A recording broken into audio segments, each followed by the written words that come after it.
Saudara, salah satu tuntutan rakyat 17+8 adalah membebaskan demonstran yang ditahan. Polri pun dituntut bekerja profesional dan jangan sampai muncul suara-suara adanya kriminalisasi, misalnya terhadap aktivis. Kita akan mengulasnya di pagi hari ini bersama dengan Direktur Institute for Criminal Justice Reform atau ICJR, sudah bergabung bersama kami melalui sambungan daring.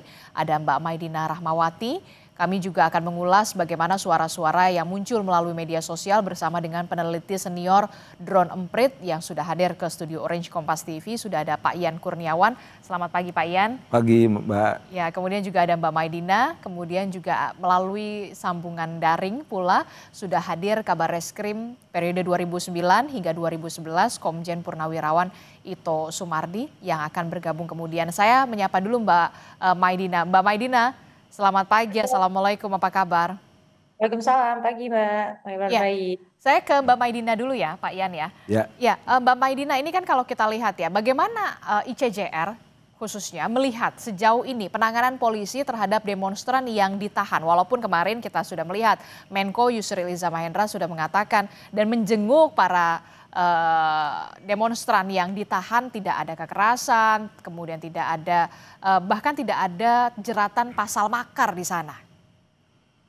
Ya, sebenarnya dari awal kami juga mempertanyakan gitu ya respon Presiden sendiri yang menyebutkan bahwa ini sampai ke pasal makar, bahkan sampai dinarasikan di stigma sebagai melakukan tindakan terorisme. Padahal ya yang dilakukan masyarakat adalah penyampaian pendapat gitu ya. Dan kalau kita lihat elemen rusuh dan provokatifnya sendiri kan perlu ada investigasi gitu ya, bahwa banyak gitu ya laporan yang sudah berusaha melaporkan gitu bahwa ternyata tindakan perusuhan itu nggak datang organik dari pendapat masyarakat sipil, nggak datang dari orang-orang yang benar-benar masyarakat sipil mengutarakan tuntutannya 17+8 tadi gitu. Jadi sebenarnya itu yang harus difokuskan. Dan terkait dengan kriminalisasi yang terjadi, kami memberikan solidaritas gitu ya kepada teman-teman kami. Ada Pedro, lalu kemudian juga ada teman-teman dari mahasiswa gitu ya, admin-admin sosial media gitu ya, melakukan seruan untuk nggak apa-apa untuk menyatakan pendapat di muka publik, tapi kemudian malah dikriminalisasi. Dan kami memang memberikan perhatian yang begitu besar gitu ya, karena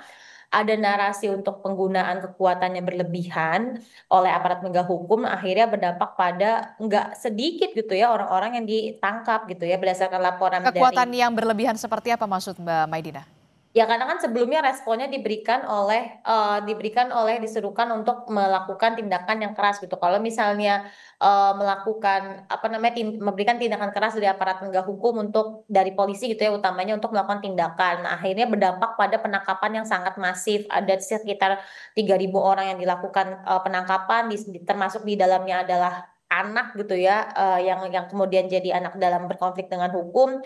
Lalu kemudian dari sekian beribu banyak orang tersebut yang benar-benar masuk proses hukum tuh disebutkan oleh kepolisian update terakhir yaitu sampai dengan 500 orang. Nah, berarti kan ada kondisi di mana dilakukan penangkapan yang sebenarnya kalau di sistem peradilan pidana nggak mudah untuk melakukan penangkapan tersebut, karena ketika dia ditangkap ada pembatasan kemerdekaan yang harus dipertanggungjawabkan. Ganti ruginya apa, kompensasinya apa ketika dia sudah ditangkap tapi ternyata tidak ada proses hukum yang diberikan. Nah, itu yang kita pertanyakan, kenapa ada respon penangkapan yang kemudian dilepaskan begitu saja, dan pendampingannya pun juga menjadi kendala yang kita temukan di lapangan. Oke, dari catatan Anda, ada yang kemudian masih mengganjal soal penanganan tahanan ini?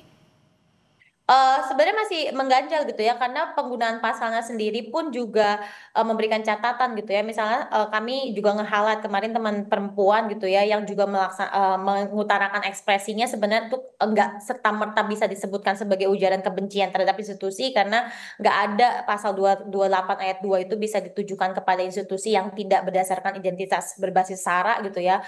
Teman perempuan kita gitu dituduh melakukan ujaran kebencian di pasal 28 ayat 2 Undang-Undang ITE, padahal Undang-Undang ITE itu tidak untuk melindungi institusi kepolisian. Terus kemudian narasi yang postingan gitu yang disampaikan beliau gitu ya, dianggap sebagai serangan terhadap institusi kepolisian. Padahal kan kalau di ekspresi di demokrasi sendiri pun banyak yang artinya adalah berupa kiasan yang tidak harafiah yang harusnya direspon Oke, apakah benar akan mendampak pada penghasutan, kan ternyata enggak, tapi kemudian ini malah digunakan untuk melakukan kriminalisasi bahkan sampai level penangkapan dan penahanan yang sebenarnya pasalnya tidak layak untuk digunakan menjerat ekspresi oke. warga sipil untuk menyuarakan suaranya. Oke, saya akan menyapa juga Pak Ito Sumardi. Selamat pagi Pak Ito, sudah bergabung bersama kami. Pak Ito, bisa mendengar suara di studio? Ya, selamat pagi ya. Oke, Pak Jadi Ito masih di mute, tampaknya audionya bisa masih dinyalakan di-mute lebih ya. dulu. Maaf. Sorry, ini kok saya di-mute, Oke, nggak di-mute. Saya coba. baik. Sambil menunggu itu tadi soal jeratan pasal Undang-Undang ITE berarti ya Mbak Maidina yang kemudian masih mengganjal di sana. Nanti kita juga akan membahas soal ini. Pak Ito sudah bisa Ya, bergabung? sekarang bagaimana? Sudah bisa masuk suara saya? Oke, tapi sedikit kecil Pak Ito. Oh, kecil ya. Coba saya. Oke, nanti kita akan perbaiki lagi. Nah, itu tadi banyak sekali sorotan mulai dari narasi dugaan kriminalisasi, kemudian jeratan pasal Undang-Undang ITE, begitu yang tadi sudah disinggung oleh Mbak Maidina dari ICJR. Saya ke Drone Emprit dulu, Pak Ian. Ya. Pak Ian, bagaimana di media sosial menyoroti ini semua, begitu ya, soal 17+8, termasuk juga soal banyak sekali demonstran yang kemudian ditahan, aktivis juga, begitu ya. Bagaimana sorotan ini? Jadi gini, jadi ada dua pendekatan yang biasanya kita lakukan. Pertama itu kita menggunakan analisis emosi. Di analisis emosi itu ada 4 yang menonjol dari isu ini, yaitu Apa saja? yang pertama itu antisipasi. Antisipasi itu banyaknya publik yang masih curiga terkait dengan penanganan demonstran yang ditangkap, terus pola kekerasan yang dilakukan oleh aparat dan sebagainya. Terus yang kedua itu terkait dengan trust, dalam hal ini tapi negatif, jadi distrust. Gara-gara kecurigaan yang berlebihan ditandai dengan di lapangan ternyata betul, menciptakan distrust, ketidakpercayaan terhadap aparat. Terus yang ketiga itu joy sebetulnya. Publik ada juga yang mengapresiasi. Kenapa? Ketika pemerintah mendengar dari beberapa poin itu ada beberapa hal yang sudah terrealisasi gitu. Terus yang keempat anger itu marah gitu kurang lebih. Nah, terus kalau kita bandingkan lagi dengan perbandingan antar isu itu ada hal yang kami highlight itu ternyata dari data 31 Agustus sampai 8 September itu isu Brimob tabrak ojol itu masih paling tinggi, Mbak. Oke, jadi Padahal kejadian Brimob tabrak ojol itu tanggal 28 malam.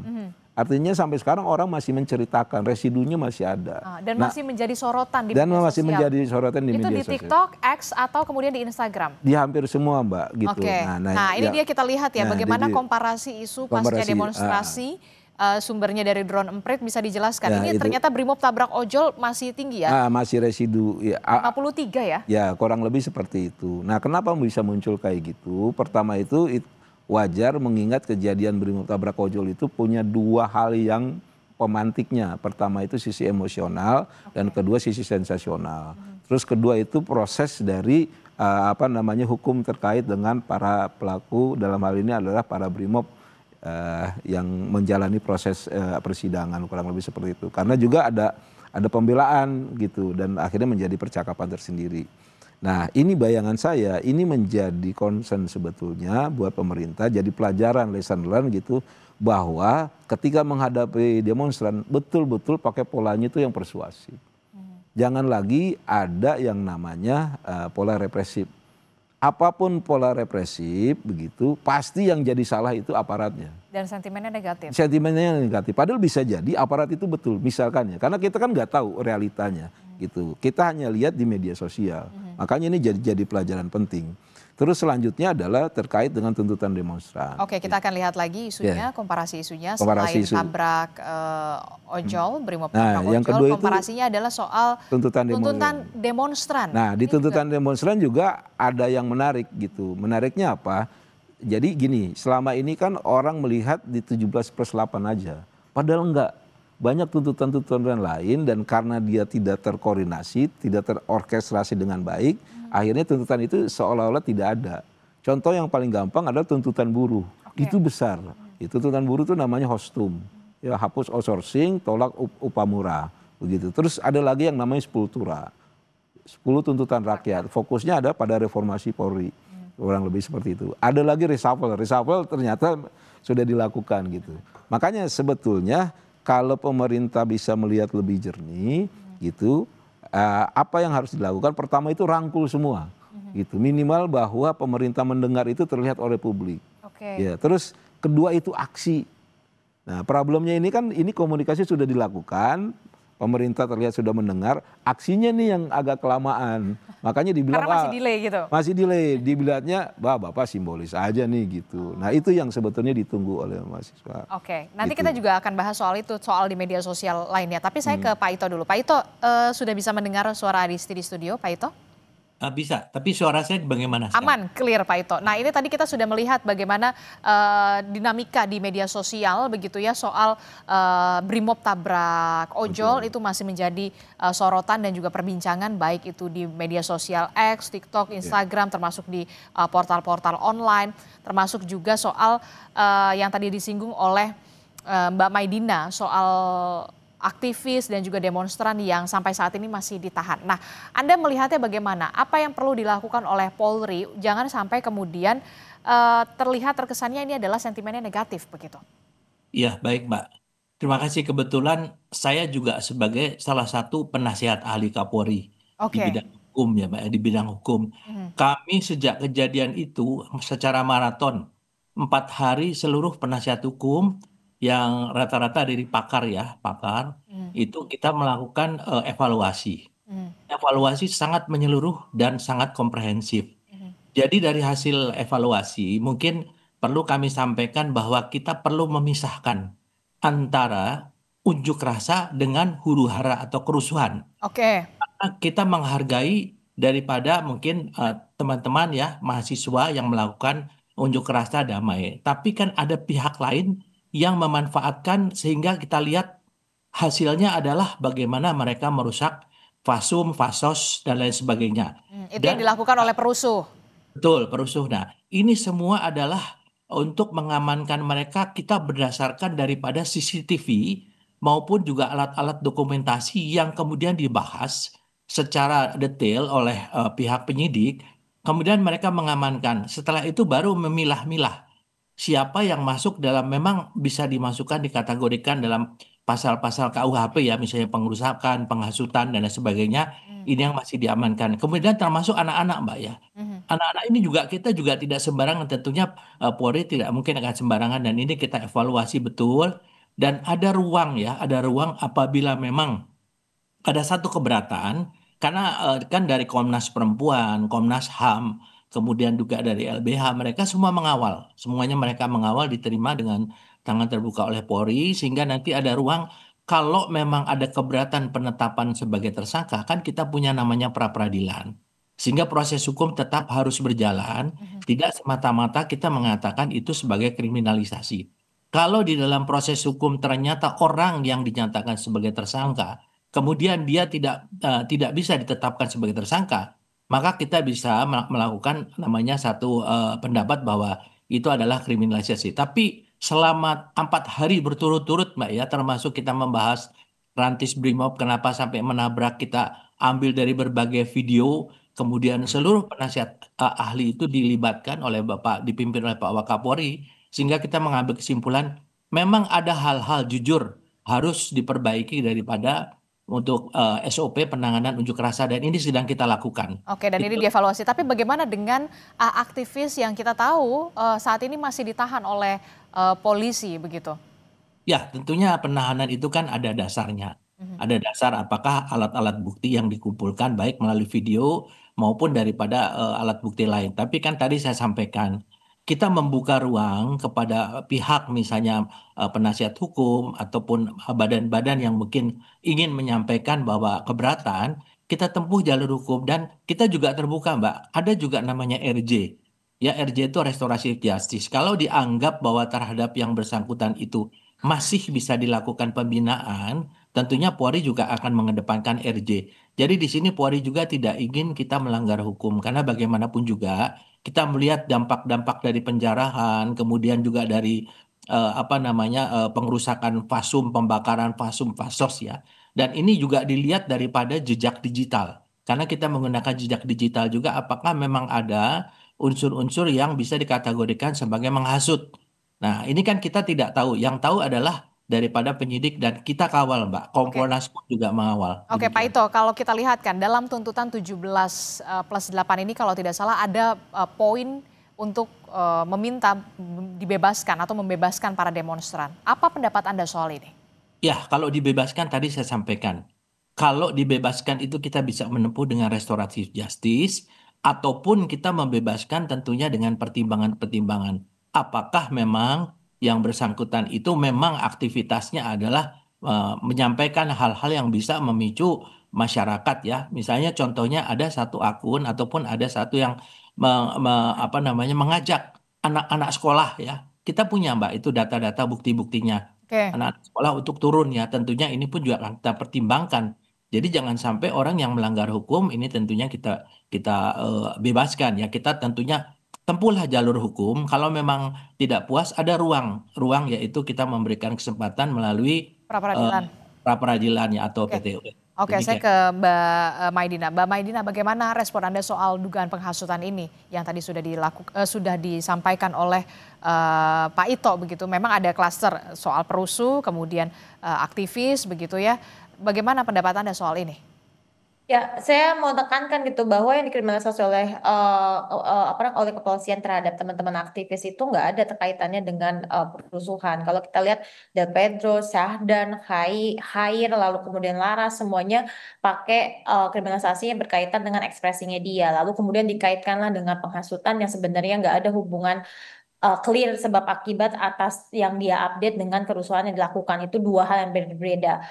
Demo tersebut, masifnya protes masyarakat tetap akan terjadi terlepas ada atau tidaknya updatean yang dilakukan oleh teman-teman dari aktivis-aktivis tersebut. Dan kalau kita lihat seperti yang saya tadi sudah paparkan itu ya, apa yang di pasal yang digunakan tuh juga memang bertentangan gitu. Misalnya kayak Laras gitu tadi saya sampaikan gitu bahwa dia digunakan adalah pasal ujaran kebencian, padahal kita sama-sama tahu Kapolri juga udah punya edaran gitu ya bahwa ujaran kebencian itu hanya ditujukan pada identitas yang sifatnya melekat dan tidak bisa diubah mulai dari suku, agama, ras dan identitas orientasi seksual gitu ya. Sedangkan institusi kepolisian gitu ya, institusi pemerintah gitu ya yang di berbagai ekspresi itu nggak bisa dilindungi dengan pasal-pasal terkait dengan ujaran kebencian. Nah, itu yang kita kritisi gitu bahwa kriminalisasi terhadap aktivis ini seolah dipaksakan, bahkan sekarang beredar juga gitu ya intimidasi yang dilakukan tidak dengan alat kepolisian, misalnya TNI yang bilang bahwa Ferry Irwandi juga akan ada potensi untuk dikriminalisasi dengan pencemaran nama baik, padahal pencemaran nama baik tidak pernah ditujukan untuk melindungi institusi kepolisian apalagi institusi pemerintah, sehingga kita perlu tegakkan lagi gitu bahwa ini memberikan iklim ketakutan di masyarakat. Kami gitu ya aktivis yang menyuarakan untuk nggak apa-apa nih untuk kita bersuara, nggak apa-apa untuk kita berdemo, jangan takut untuk berdemo. Tapi kemudian ada ancaman-ancaman di mana kita bisa dikriminalisasi dengan pasal-pasal yang sama sekali tidak ditujukan untuk mengkriminalisasi upaya menghasut dan lain sebagainya. Nah, ini Oke. akan akhirnya menimbulkan iklim ketakutan di masyarakat gitu bahwa kok kita kayak nggak bisa berekspresi ya, kok kita kayak nggak bisa berkonsen, termasuk juga bahkan yang digunakan pasal-pasal pencemaran nama baik yang nggak relevan untuk digunakan di konteks ini, dan dampaknya lebih lebih lebih masif lagi tuh ya, kayak misalnya Laras gitu ya, bahkan diungkit dia kerja di mana, afiliasinya mana, padahal dia simply adalah warga negara yang berpendapat dan dikriminalisasi dengan pasal yang sama sekali tidak ditujukan untuk mengkriminalisasi upaya menyampaikan pendapat di muka publik Oke, begitu. jawaban Anda Pak Ito. Ya, memang betul Mbak. Jadi kita ini kan negara hukum ya. Hukum itu kan ada gium yang mengatakan hukum itu dibuat adalah untuk ketertiban masyarakat. Nah, tentunya kita melihat proses hukum itu tidak dari sudut yang sempit. Karena proses hukum ini Mbak ada namanya criminal justice system. Tidak berhenti di kepolisian saja. Nanti sampai kejaksaan, sampai ke pengadilan. Nah, tentunya polisi pun juga memiliki konsekuensi. Kalau misalnya ada kriminalisasi, maka konsekuensinya maka kredibilitas kepolisian itu akan menurun ya di mata masyarakat. Tentunya apa yang dilakukan adalah berdasarkan bukti-bukti. Sekarang ini semua dalam proses penyelidikan, belum dalam proses penyidikan. Nah, sehingga ini ada kemungkinan tadi saya sampaikan, mungkin dengan pertimbangan tertentu bisa dilakukan restoratif justice. Bisa juga diteruskan sampai ke pengadilan, tapi kan ini kan satu proses hukum ya. Jadi Ya. kita melihat satu proses hukum secara lengkap, dan saya tadi bisa memahami sekali Mbak Marina bahwa tentunya kami ini kan pelaksana yang tentunya juga kita juga dibatasi dengan undang-undang, kemudian kita harus melakukan SOP karena ada sanksi. Contohnya aja kan sekarang penerapan kode etik ya, pelanggaran kode etik terhadap anggota yang menabrak, meskipun kita lihat dari berbagai video yang itu akan menjadi analisa dan ini tetap diajukan ke sidang pengadilan.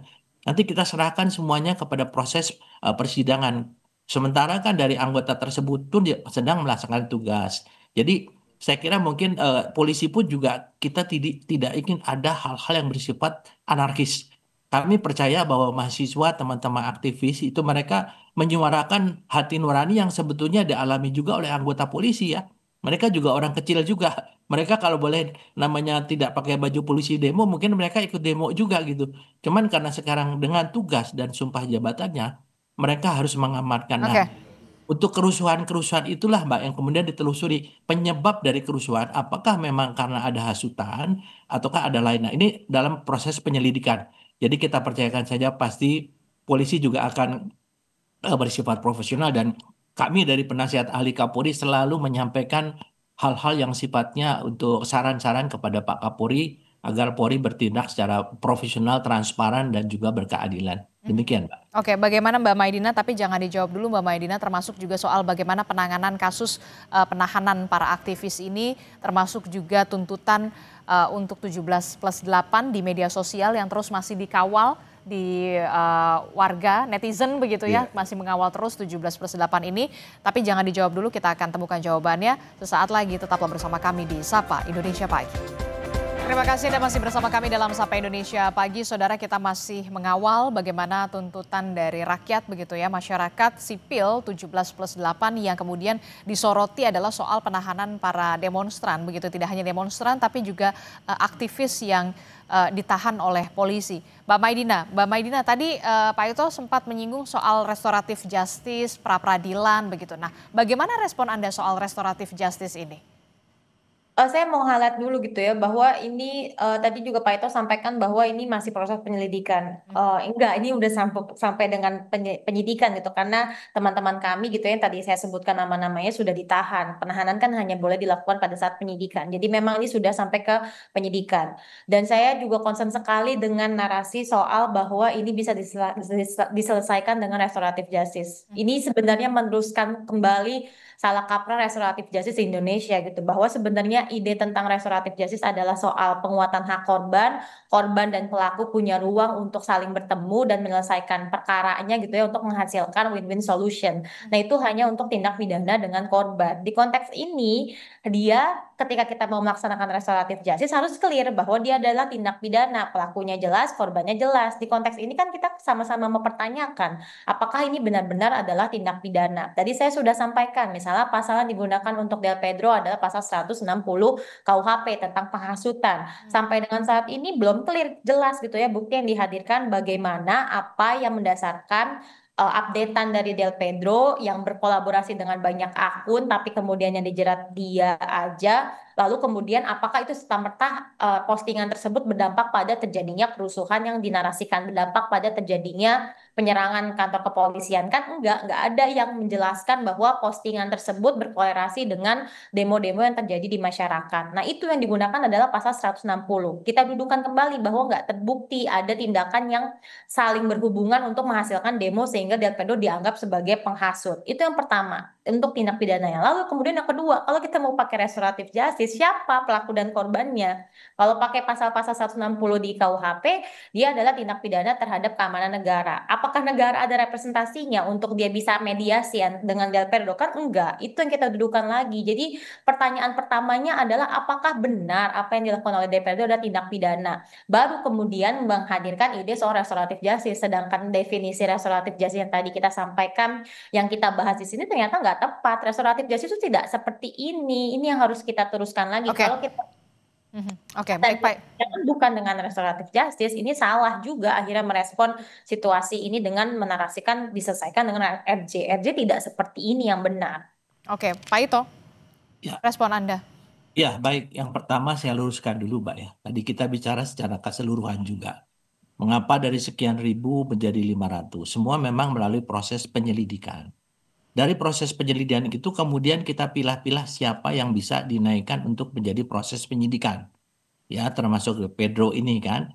Tentunya penyidik juga tidak sembarangan menetapkan tersangka karena kan dalam penyelidikan itu adalah mengumpulkan alat bukti. Sehingga alat bukti itu apakah memang memenuhi minimal dua alat bukti untuk dinaikkan menjadi penyidikan. Nah, kemudian pada saat perbincangan kemarin kami dalam merapat dengan Bapak Wakapolri langsung untuk membahas masalah ini, maka kita pertimbangkan ya, kita pertimbangkan karena langkah apa yang bisa kita lakukan?